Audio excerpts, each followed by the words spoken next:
old man lived quietly and contently in a cabin in the woods. He was beloved by the people of his small town. His door was always open to anyone in need, and he taught generations of children about the beauties of the woods, the streams, and the ponds. One day, the old man was approached by a group of businessmen.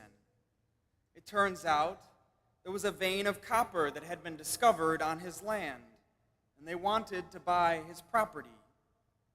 But money meant nothing to the old man. He just wanted to live in peace in his little cabin. So he declined their offer. But there was a fortune to be made, they argued, as well as many new jobs for the people in town. But the old man would not budge.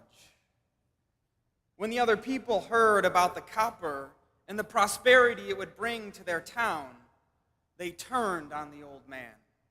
Their anger grew and they began to threaten him. "If you are not out of this place by sunset, we'll drag you out," they said. Sunset came, and the old man was still in his cabin. When the mob came to the cabin, they were met at the front door by the town's minister. The minister said, "The old man realizes he is going to die before this is all over, and he asked me to come out on his behalf and read you his last will and testament." The crowd fell silent and waited impatiently as the preacher began to read from a piece of paper. "I will leave my fishing rod to you, Pete," the preacher read from the old man's will. "You caught your first bass with it when you were 7. I'll leave my rifle to you, Jim. I remember how I taught you to shoot with it. I'll leave my tin whistle to you, Sarah, grateful for all the beautiful melodies you would play on it." And so the list went on. The old man left his few possessions, his leather boots, his knife, his cooking pots, his worn Bible, to the person it would mean the most to. And one by one, the townspeople hung their heads in shame and returned to their homes in the silence of the night. Like the story of the old man, today's gospel challenges us to look at what we consider important in our lives.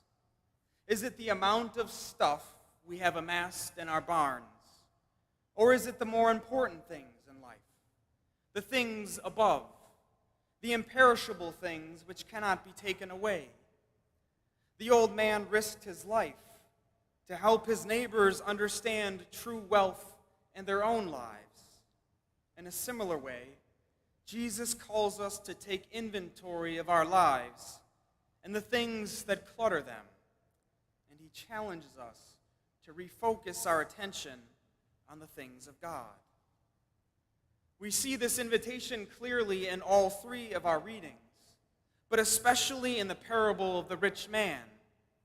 Jesus tells us that the rich man lost, or maybe never even had sight of what was truly important. He spent his life collecting goods, so much so that he must build larger spaces to accommodate his surplus.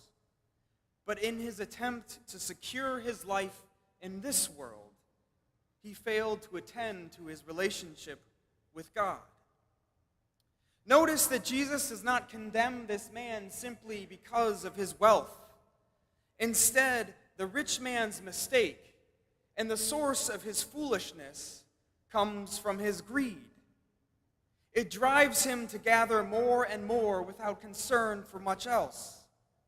It is the greed that moves him to overvalue his wealth and devote his life to amassing a larger fortune.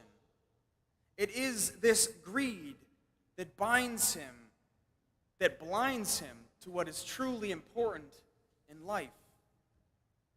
As Jesus warned before telling this parable, the rich man's life consists of his possessions. His possessions have become the most important thing, though they cannot satisfy the deepest longings of the human heart. The rich man's death and God's final question strongly point to the futility of such a life. God says, "The things you have prepared, to whom will they belong?" The rich man placed his security in his stockpiles of grain. And the folly of this practice is truly shown in that his trust in a finite resource will not last. He cannot take it with him.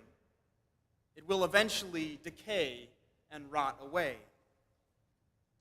And so, with this parable, Jesus' message for the crowd and his disciples is clear. Reliance on wealth and possessions, as if it is the highest good, the most important thing, is pure foolishness. Both worldly possessions and this life are fleeting. What truly matters is the inheritance that only God can give, the fullness of eternal life, an inheritance that cannot be taken away from us. What matters to God is spending our life dispossessing ourselves of anything that hinders us from deepening our relationship with God in Jesus Christ.